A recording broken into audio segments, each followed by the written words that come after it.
नमस्कार, welcome back to your own channel Wells. आज 18 of January 2022 भीषण गिरावट हुई आज के दिन और ये एक बड़ी गिरावट की शुरुआत भी हो सकती है। चार्ट को एनालाइज करेंगे, ऑप्शन डेटा को भी स्टडी करेंगे, plus important stock specific news है और ये गिरावट हुई क्यों है, सारी चीज़ें से इंपॉर्टेंट वीडियो में समझेंगे। वीडियो के साथ बने रहें।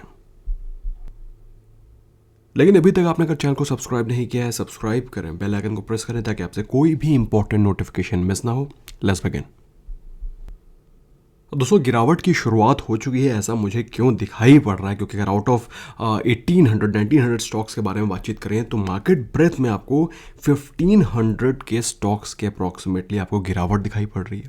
बाइंग दिखाई पड़ रही है अप्रॉक्सीमेटली 400 स्टॉक्स में, जो कि बताता है मार्केट में ब्रॉड बेस्ड आपको प्रॉफिट बुकिंग और सेल ऑफ दिखाई पड़ रहा है। और ये बात मैंने आपको अपने टेलीग्राम चैनल पर भी बताई थी कि मार्केट में जो शॉर्ट टर्म पोजीशंस या ट्रेड्स हैं वहाँ पर प्रॉफिट बुकिंग चालू हो चुकी है। आई एम श्योर आप लोगों ने भी अपने ट्रेडिंग मेट्स में प्रॉफिट को बुक कर लिया होगा।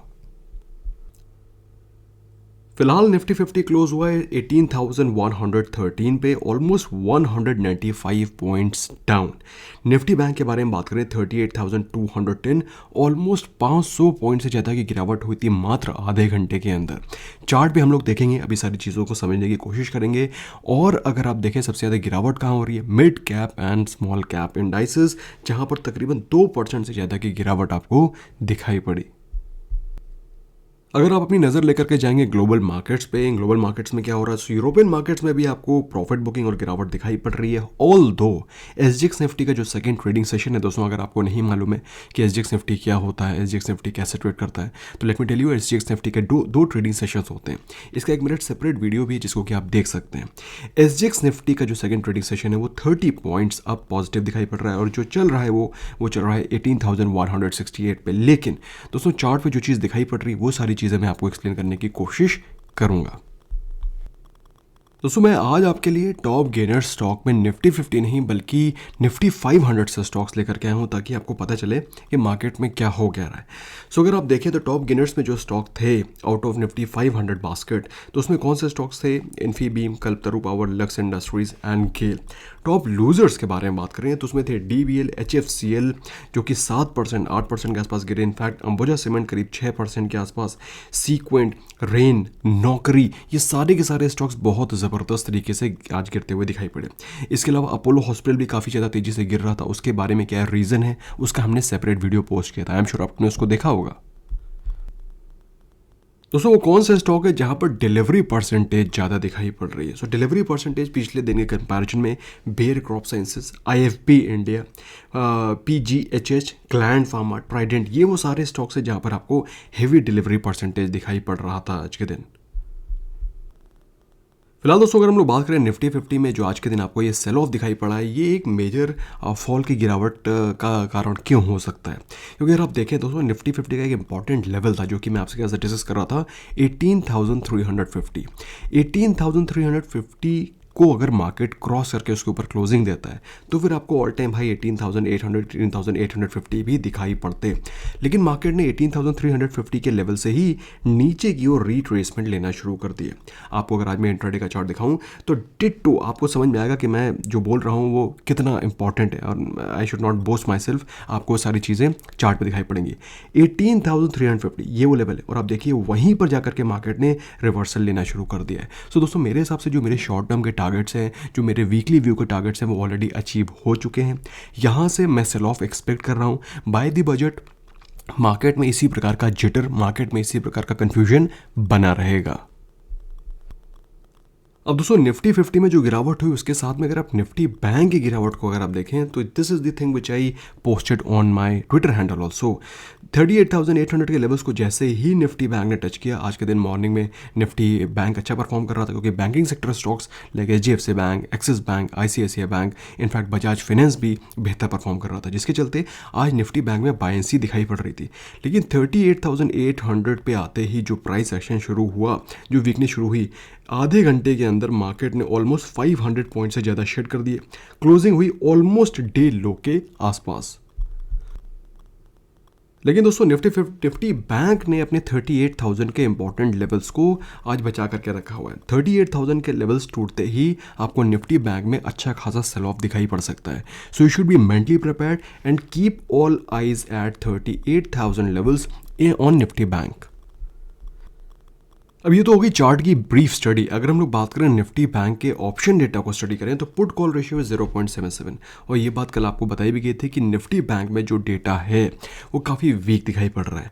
मार्केट में थोड़ी देर मॉर्निंग में मोमेंटम पॉजिटिव रहा क्योंकि बैंक्स में आपको वैल्यू बाइंग दिखाई पड़ी, लेकिन by the end of the day after all market ने वही किया जैसा कि एक्सपेक्टेड था। आप देखिए सबसे ज़्यादा कॉल रेटिंग कहाँ पर हो रखी है। सबसे ज़्यादा कॉल रेटिंग हो रखी है 39,000 के लेवल पे, 38,500 के लेवल्स पे। तो 38,500 एक मेजर रेजिस्टेंस है, उसके 39,000 एक मेजर रेजिस्टेंस है, उसके बीच में भी एक अच्छी खासी कॉल रेटिंग हो रखी है। नीचे के लेवल पे सपोर्ट का है 38,000 पे सबसे ज़्यादा पुट रेटिंग हो रखी है, मतलब 38,000 एक मेजर सपोर्ट जोन है। अगर बाई चांस ये टूटता है, नीचे कहीं कोई सपोर्ट नहीं है, क्योंकि सबको मालूम है, आप आई डोंट नो आपको मालूम है कि नहीं, लेकिन अब आपको भी पता चल गया है कि 38,000 के लेवल्स अगर टूटते हैं तो नीचे के लेवल पे कहीं पर कोई भी सपोर्ट दिखाई नहीं पड़ रहा है। फिलहाल अभी के बारे में बात करें तो 38,000 से लेकर के 38,500 39,000 के वो लेवल्स हैं जहाँ के बीच में मार्केट ट्रेड कर सकता है। कल के दिन निफ्टी 50 का थोड़ा सा मामला स्ट्रॉन्ग था, लेकिन आज के दिन निफ्टी 50 का डेटा भी काफ़ी वीक है। अगर आप ऑब्जर्व करें पुट कॉल रेशियो 0.59, जो कि बताता है एग्रेसिव कॉल राइटिंग हो रखी है निफ्टी 50 में as against put writing. Put writing तो मतलब बिल्कुल ख़त्म ही है।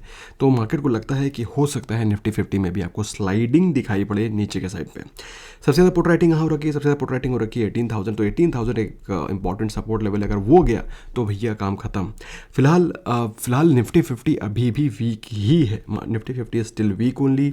अगर ऊपर के लेवल्स में बात करें तो ऊपर के लेवल पे आपको सबसे ज़्यादा कॉल रेटिंग दिखाई पड़ रही है 18,300, 18,400, 18,500। हर एक 100 पॉइंट्स पे आपको गिरावट दिखाई पड़ रही है। तो क्या पोर्टफोलियो बेच के निकल जाए? Not at all.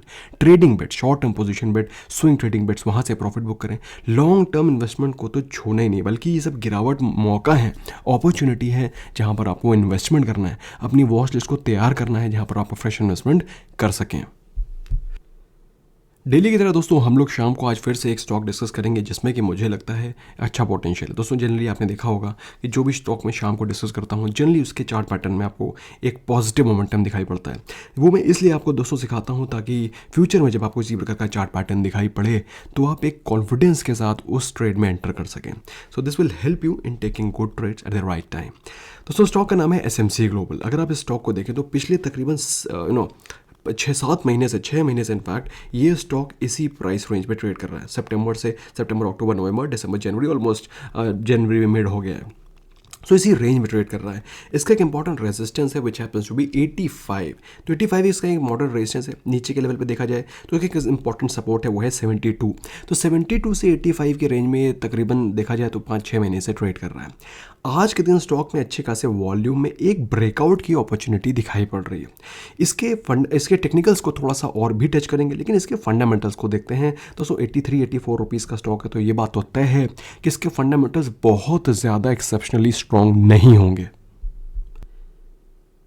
दोस्तों अगर स्ट्रॉन्ग होते तो ये स्टॉक 82-83 का ना होता, 8200, 8300 रुपीज़ का होता। फिलहाल SMC ग्लोबल के बारे में बात करें तो ये स्टॉक में प्रमोटर होल्डिंग प्लेज है 3% की, 3% की प्रमोटर होल्डिंग प्लेज है।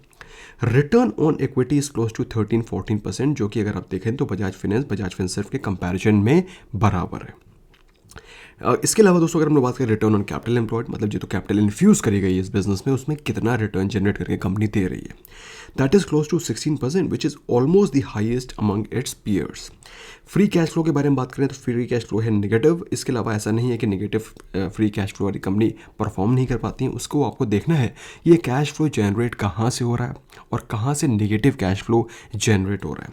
फिलहाल मैं आपको ये बता देना चाहता हूँ कि इस कंपनी के जो फंडामेंटल्स हैं they are not as bad as I was thinking. Dividend yield के बारे में बात करें 1.5% की डिविडेंड यील्ड भी है, जो कि बताती है कि कंपनी में अच्छा खासा डिविडेंड पे आउट भी हो रहा है। प्राइस टू अर्निंग रेशियो के बारे में बात करते हैं। जहाँ पर आपको इस सेक्टर में प्राइस टू अर्निंग रेशो काफ़ी कॉस्टली दिखाई पड़ रहा है, ये स्टॉक मात्र 8 के प्राइस टू अर्निंग रेशो पे मिल रहा है। तो स्टॉक को स्टडी करिए, इस स्टॉक को फंडामेंटली स्टडी करिए, तभी इसमें इन्वेस्टमेंट करिए। फिलहाल दोस्तों मैं स्टॉक को as a swing trade, as a short term bet के पर्सपेक्टिव में स्टडी कर रहा हूँ। तो मुझे स्टॉक में शॉर्ट टर्म में अच्छे खासे रिटर्न्स आते हुए दिखाई पड़ रहे हैं, एटलीस्ट 5 to 10% के रिटर्न्स, क्योंकि जो भी मैं स्विंग ट्रेड लेता हूँ मेरा aim is 5% in maybe 2 days, 3 days, 4 days, 5 days, तो 5% अचीव हो जाता है तो माई एम इज़ डन। सो अगर आप स्टॉक को देखें तो उसका रिलेटिव स्ट्रेंथ इंडेक्स भी 70 के ऊपर चला गया, जो कि एक स्ट्रॉन्ग सिग्नल दिखा रहा है। बात करें इसके इंट्राडे के चार्ट की, दैट इज 15 मिनट्स कैंडल, तो आपको दिखाई पड़ेगा स्टॉक में आज मॉर्निंग से ही अच्छे वॉल्यूम में एक्यूमुलेशन हो रहा था। By the end of the day almost जैसे पूरी मार्केट गिरी तो स्टॉक में भी गिरावट हुई, लेकिन स्टॉक में जो क्लोजिंग हुई वो भी स्ट्रांग हुई है, लास्ट के 15 मिनट में फिर से बाइंग हुई है।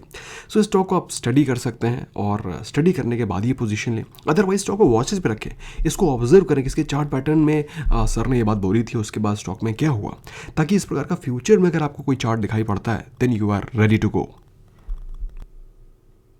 सो दोस्तों आज के दिन मार्केट में गिरावट क्या थी और सबसे बड़े गिरावट के कारण क्या थे उसको भी समझेंगे। सबसे पहले समझते हैं कुछ इंपॉर्टेंट गुड न्यूज़ और क्वार्टर के रिजल्ट्स। रिलायंस ने बाय किया 54% का stake in Noida based robotics firm Addverb for ₹983 crore. ज़बरदस्त न्यूज़। और दोस्तों जिस प्रकार से रिलायंस स्टार्टअप्स में और कंपनीज में इन्वेस्टमेंट कर रही है, मुझे लगता है इनका जो मेन रेवेन्यू आने वाले समय में जनरेट होगा वो इन्हीं सब स्टेक बाइंग से होगा, क्योंकि ब्रेड एंड बटर बिजनेस में तो आजकल थोड़ा सा दम कम होता हुआ दिखाई पड़ रहा है। टाटा एलेक्सी के रिजल्ट्स आए हैं। नेट प्रॉफिट एज एक्सपेक्टेड हुआ very good, 43% up year on year and 20% up quarter on quarter. Revenue के बारे में बात करें तो ईयर ऑन ईयर 33% का जंप दिखाई पड़ रहा है और क्वार्टर ऑन क्वार्टर 7% का जंप दिखाई पड़ रहा है। Earning before interest and tax, basically जो अर्निंग के बारे में बात करें तो 49% का जंप दिखाई पड़ रहा है year on year and 16% quarter on quarter. Margin भी बेहतर इंप्रूव हुए हैं दोस्तों। इस समय सबसे बड़ी लड़ाई ही मार्जिन की है, तो मार्जिन कहाँ पर इंप्रूव होते हुए दिखाई पड़ रहे हैं, वो बिजनेस थोड़ा सा अच्छा परफॉर्म कर रहे हैं आफ्टर देयर रिजल्ट्स।